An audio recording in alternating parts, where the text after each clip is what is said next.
Hola, good morning. I don't know what time it is, but it's still morning. I can guarantee you that.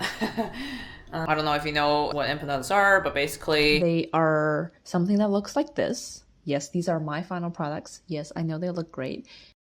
Empanadas are like dumplings in the sense that there's the filling on the inside and then on the outside there's the skin.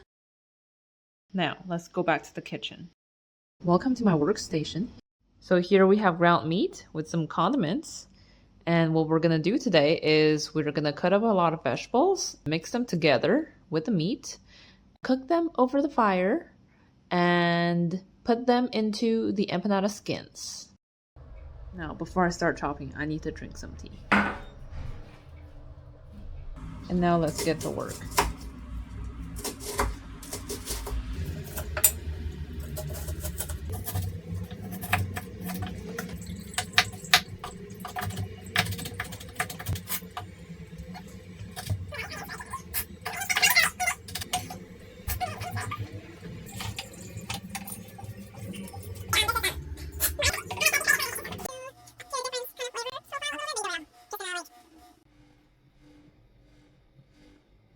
Smells good.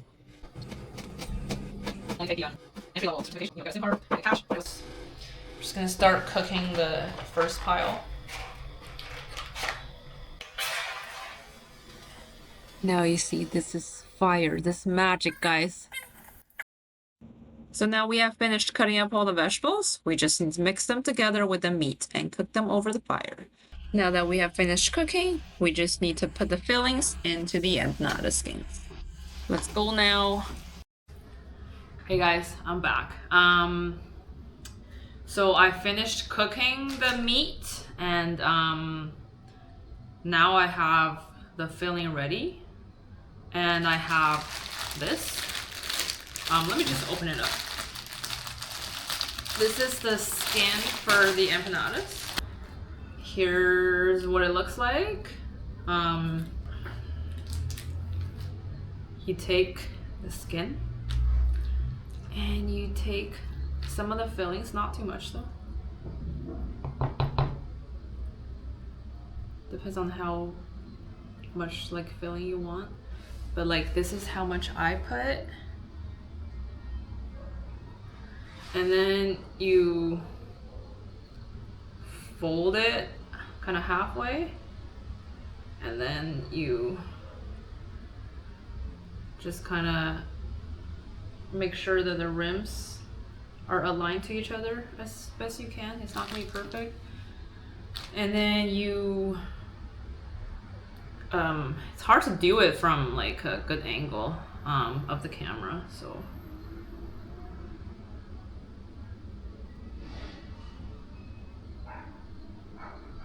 And here you're probably like thinking, oh wow, she can make empanadas.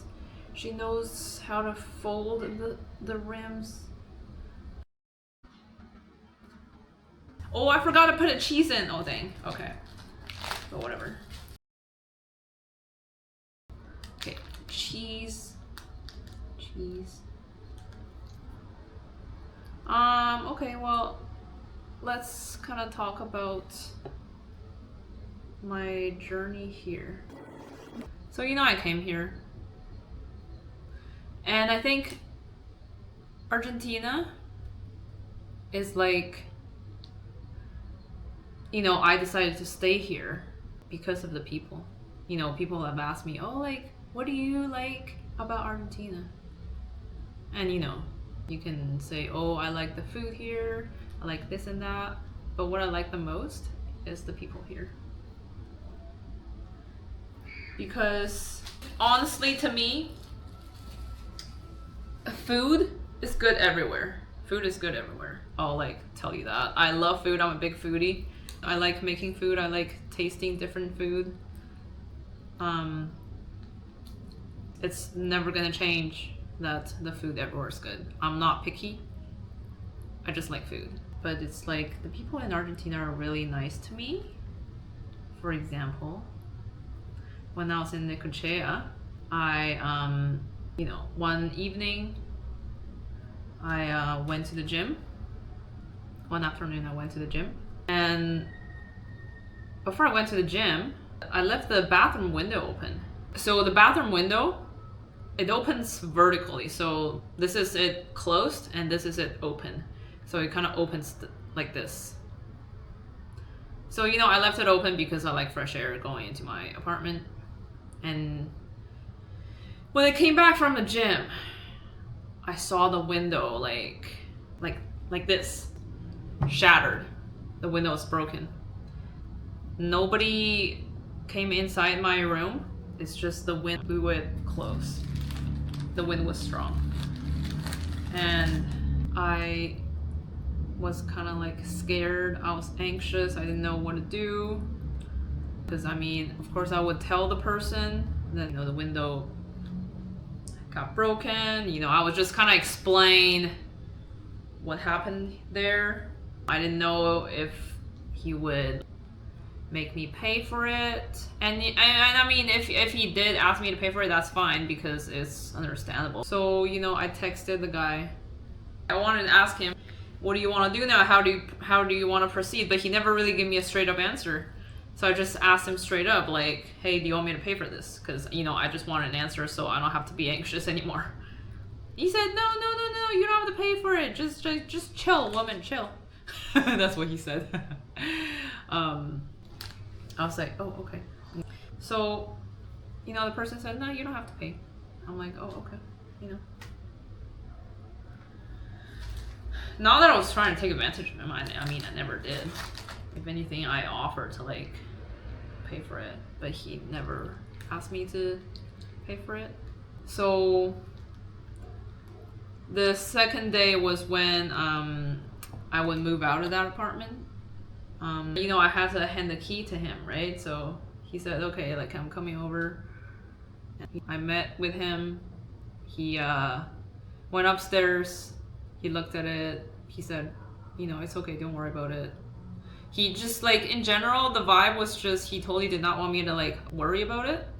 By the way, look at what I have so far. Ta-da! I mean, they don't look perfect, but, you know, I am not an Argentinian yet. You know, this is kind of like my second time actually, like, making empanadas. The last time I just made a few. But anyways, I am proud of myself. You know, many Argentinians don't even know how to make empanadas, so I'm good, you know. I'm good. So, you know, I handed the guy the key and he said, you know, you are free to go. And I asked him, oh, like, do you know how to, do you know which bus goes to this Western Union? It's I think it's like MoneyGram. It's like where you deposit money, where you send money to overseas kind of thing. I needed to get money. So he looked at the map that I was showing him. He said, nah, there's no bus going there. You need to take a taxi. And I'm like, I don't have cash and I'm going there to get cash. So, and the taxi here don't take credit cards. And he's like, yeah. And then he left me and stood over in a corner for like 5 seconds, like a few feet away from me. He asked me to wait. And then when he came back to me, he gave me $4. He said, use this to take a taxi. And I'm like, no, I don't really feel good about, like, you know, taking this money. Like, I don't feel good about it. He didn't really want to listen to it. He was like, nah, you don't need to worry about it. And he just wanted me to take it. So, you know, I took the money for the taxi while having broken this person's window. But yeah, I was just like really, really grateful for what he did.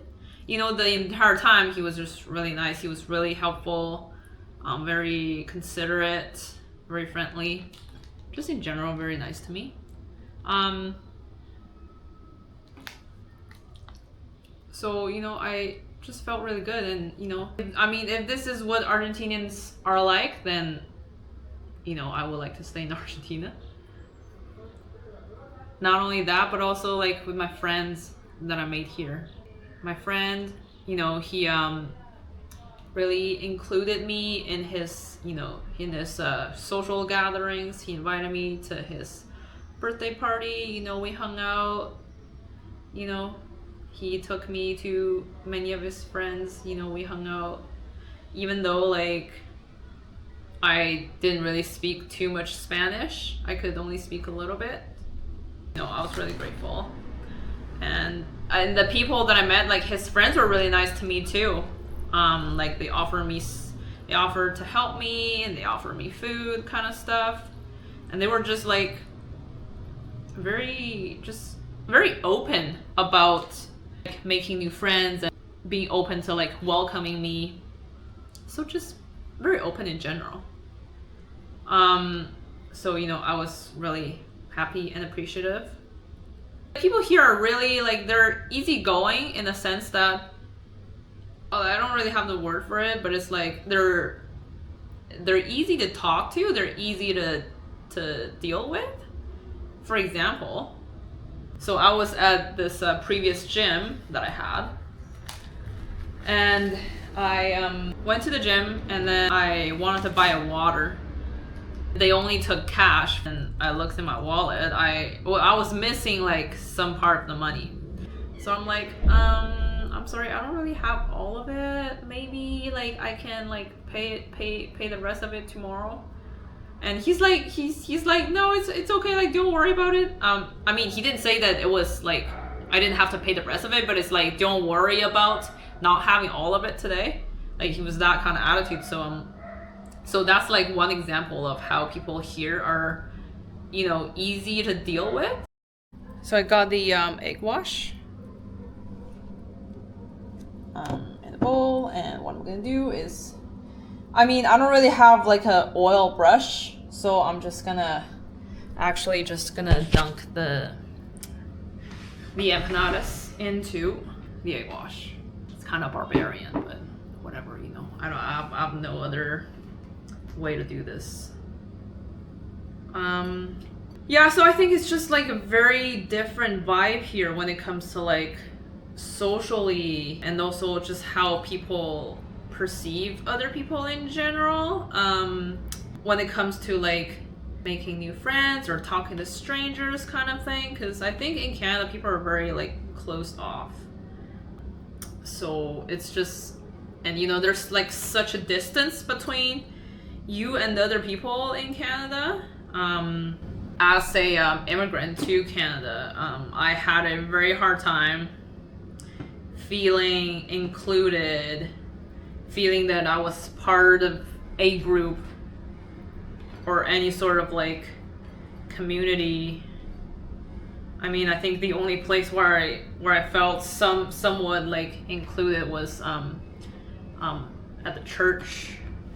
But even then, you go to church because you want to like meet new people kind of thing. So I went to one church, and then there was this group. It was called Friday Night Young Adult Group. So like every Friday night we would like hang out, go to a restaurant, just hang out, kind of thing. And I don't remember exactly what happened, but it's like, I think I said something to like this group leader, and which he did not like. And so from then on, I stopped getting messages about the group outings. So I just thought, oh, maybe, they don't go out no more. And then 2 years after, I was talking to one of the group members,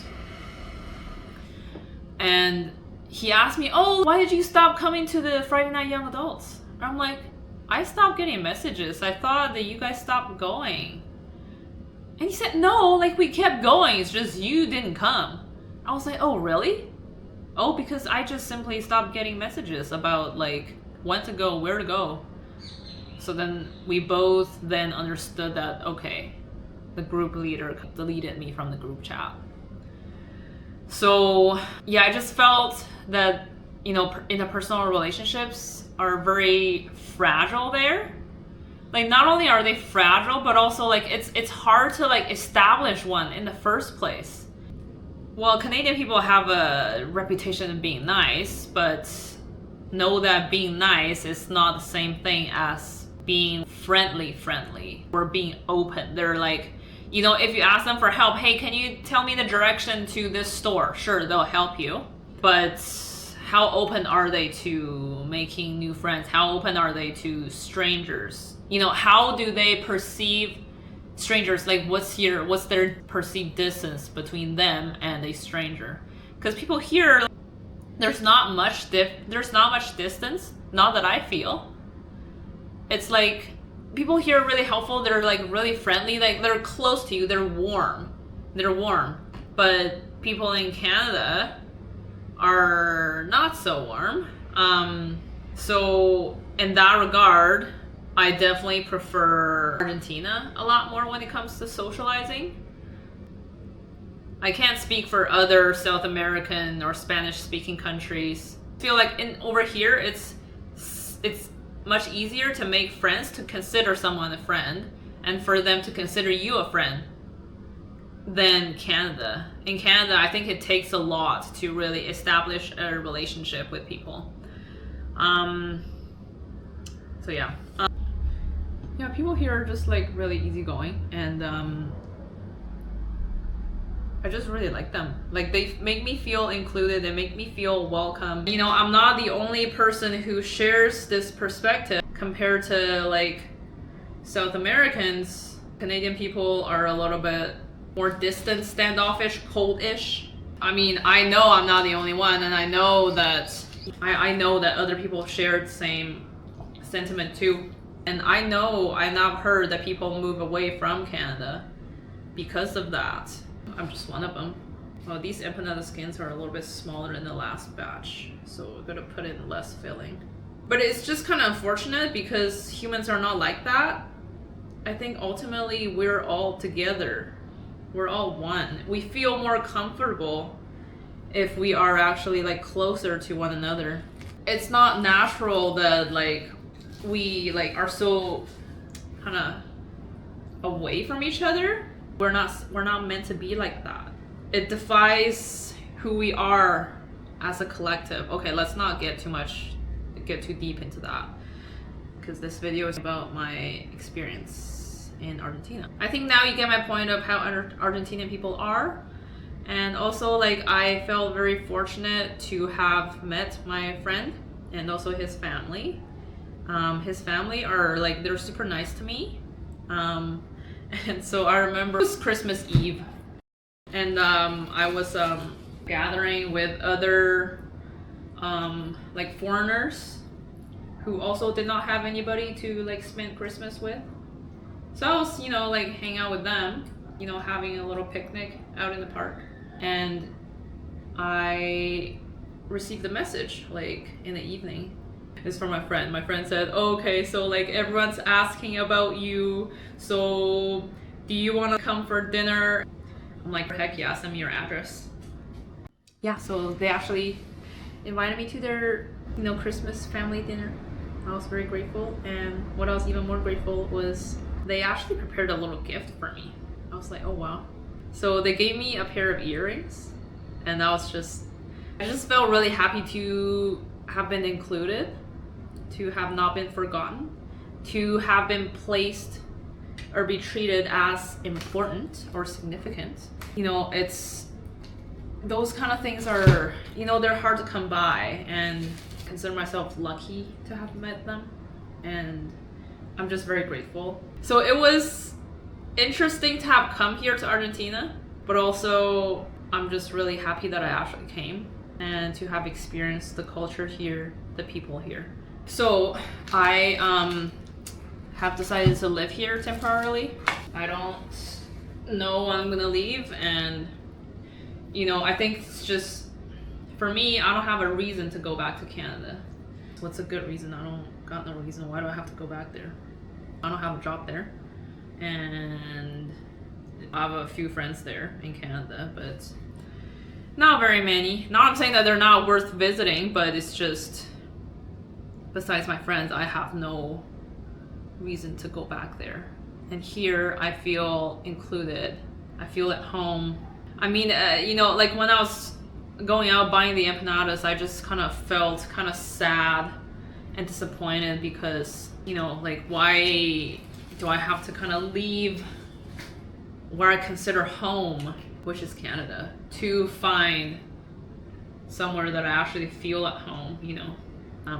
But, you know, it is what it is. You know, ultimately, the decision to move to a different country is not so much based on the infrastructures here, like, because people, like, Argentinian people ask me, like, oh, like, you're from Canada, you're from a first world country, why'd you come here? Honestly, like, I don't really care about all the infrastructures and how Canada or wherever is a like a first world country or whatever. It doesn't really matter to me that much. I call home wherever I feel at home. I call home wherever I feel included and welcomed. For me, like, I do have quite a bit of a trauma and background in exclusion and ostracism. It's just kind of unfortunate for someone like me who has this kind of trauma to have gone to, like, Canada, because I just felt like it reinforced my trauma. I did not feel, like, included there. But here in Argentina, I feel very healed on many levels. I feel a lot of love here. And back in Canada, I felt a lot less so. And, you know, without a lot of love, or without a proper amount of love, if you encounter anything, for example, if other people, you know, did something to you and then you get mad, my first thought is this person was being mean or whatever. That's what I would have thought while I was in Canada. Here, I give them benefit of the doubt, and I don't really think of them in a bad way or in a mean way that, oh, they're doing this intentionally to me. But when there aren't a lot of love going around, it's easy to slip into that kind of thinking because you're just hurt. But when you feel love around you, you feel protected and you feel that the world is safe. But without it, I mean, you know, it's tough to live in a society or a world where you feel kind of disconnected from each other because you're alone. You're fighting your own battle, and that's all it is. You're fighting your own battle, and no one else is there to help you, and everyone else could be a potential enemy, or they could do you some sort of harm. And also, it's less easy to forgive them for whatever they did because you just hold on to that hurt. And, you know, it's just like, you know, back in Canada, I think you gotta, like, kind of, like, live with a thick skin and be really confident in yourself, be secure, because I think there's a lot of judgment. It's kind of hard to live there. But here, I'm more relaxed. And even if somebody, like, does anything to me, then, you know, for example, if I get robbed here, because I feel safe and loved here, I kind of rationalize to myself that, hey, this person's probably struggling very much. That's why this person stole my whatever. So, not I'm saying that, like, their actions are, like, therefore correct or is moral, but that's how I would reason it, and it's easier for me to let go of that experience. I remember it was a pretty hurtful experience back in Canada. So sometimes I would donate some food to Tent City. So Tent City is where homeless people are. They pitch a tent and that's their home. So one day I was working a night shift and close to my shift ending. I went into my vehicle because I wanted to put something back to my vehicle. And when I got into my vehicle, I realized that some of my stuff had been moved around. So I realized that somebody had broken into my vehicle. I checked the camera footage and found that it was a homeless person. This person spent a good 7 minutes in my vehicle rummaging around and took a bunch of my stuff, all of my stuff, including my chapsticks even. I had a lot of stuff in my vehicle, but yeah. After that, I was just a little bit devastated and started having trust issues because I personally go to Tent City to distribute food voluntarily out of my own kindness. But then, is this the kind of treatment that I get in return? I mean, there's nothing wrong with homeless people per se. It's just that I kind of had a special connection to them because I helped them out voluntarily while nobody had told me to do any of this stuff. So I was just very sad and very disappointed in people. I didn't know if I could trust them anymore. But after having spent some time in Argentina, I started to feel a little bit differently about this instance.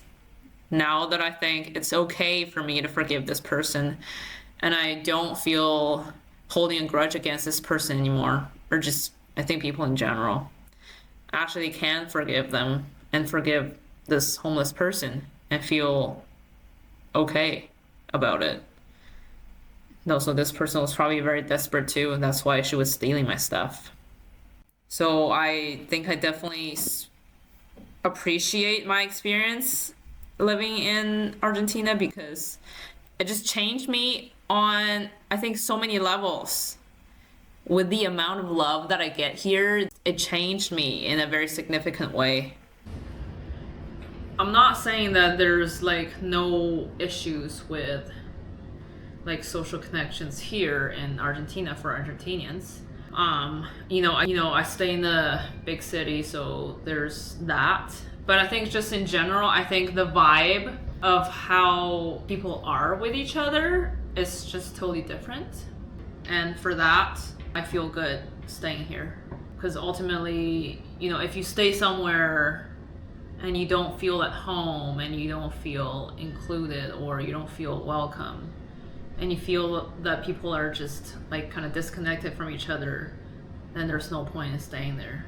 But what else in Argentina? So met a lot of good people. The food here, there's a lot of meat here. It's a lot of meat here. It's a lot of empanadas, which is what I made today. What else? I think it's, as far as tourism goes, there's not really much I can tell you because I did not really do anything touristy. Yes, I did go to touristy towns. Like in Argentina, I didn't really feel a big urge to explore around those kind of things. I just, when I got here, I kind of asked myself, like, what am I doing here? What am I doing here? I came here because I wanted to go diving.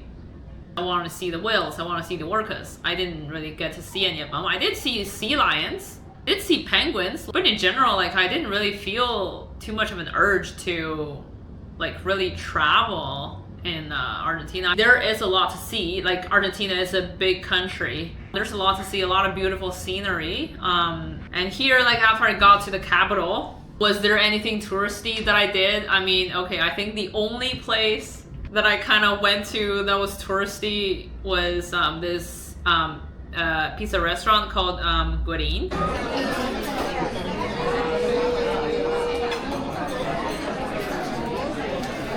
I think that's the only place that I went. If you ask me, oh, have you visited this place? Have you visited that place? I'm probably gonna tell you, sorry, I don't know what those are.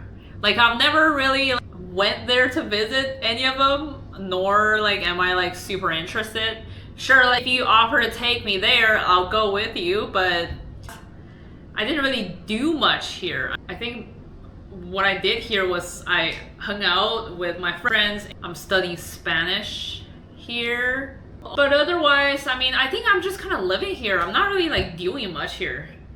Just kind of enjoying the local crowd, local people, local food, and just living my life here. I'm content living my life here, and I'm happy here. In terms of other aspects of my Argentinian life, I feel comfortable here. I think a lot of things are old here in Argentina. For example, the cars here are old, the buildings here are old. Well, like the elevators here are like really old-fashioned.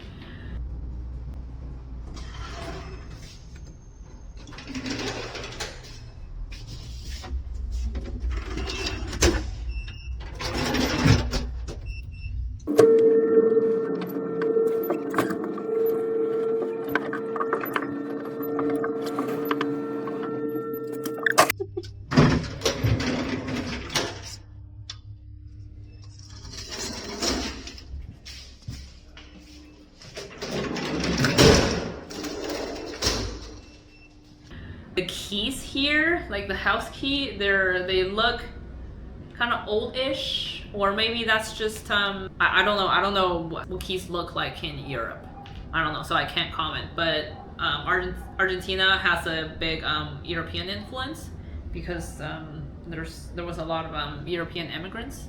What else? I think nothing else really. I do enjoy living here. I do enjoy the atmosphere here, the vibe here, the people here, and I feel like I'm doing well here. So at least I feel connected with my friends. We talk often, but back in Canada, I didn't really like have too many people to talk to like frequently on a frequent basis. But yeah, you know, I think overall I'm just happy here, and I am. So I'm making those empanadas, right? I'll have like tons of leftovers. I'm gonna give some of them to my friends, family, and my friends because they deserve it, and you know I like to share. I like to share things with them. Oh, and also another thing. There was one instance where I was at the gym and I was let's say I was doing 3 sets of a certain workout. And I was, you know, kind of resting after my first set. I was just sitting there on the bench and this woman comes up to me. She was trying to say something, but I didn't really understand. So we kind of like talked a little bit in awkwardness. Basically, she wanted to use the machine while I was still using it, while I haven't finished my set yet. And I was like, okay, after 5 minutes, I'll be done. And then she's like, oh no, but can I use it now? I said yes, okay. I mean, I let her use it because it's no big deal if she uses it while I'm resting. But then it's like, I thought, this woman is so entitled. I'm using the machine, why are you like interrupting like me using it? Why are you trying to like, you know, cut the queue or whatever? And then right after that, I thought, well no, like how is this woman being entitled? I think I'm being fucking entitled here. Who am I to like really think that during my 5 minutes of using this machine is like solely reserved for me? Because in Canada, you just wait until the person's done. It kind of shows how capitalism is entrenched in our Canadian culture. So I kind of like gave myself a lesson on that. Here in Argentina, I see a lot of this kind of sharing. But it's just, I think it goes to show how people here aren't really like competitive in a sense. They're more like, oh, okay, let's kind of share because everything is ours. It's not like yours versus mine. It's more like this is ours. So how can we work together to the best possible outcome, so to speak? But yeah, I think overall I'm just happy here. So I hope that you are happy in life too, and that you find your happy place. And until next time, ciao.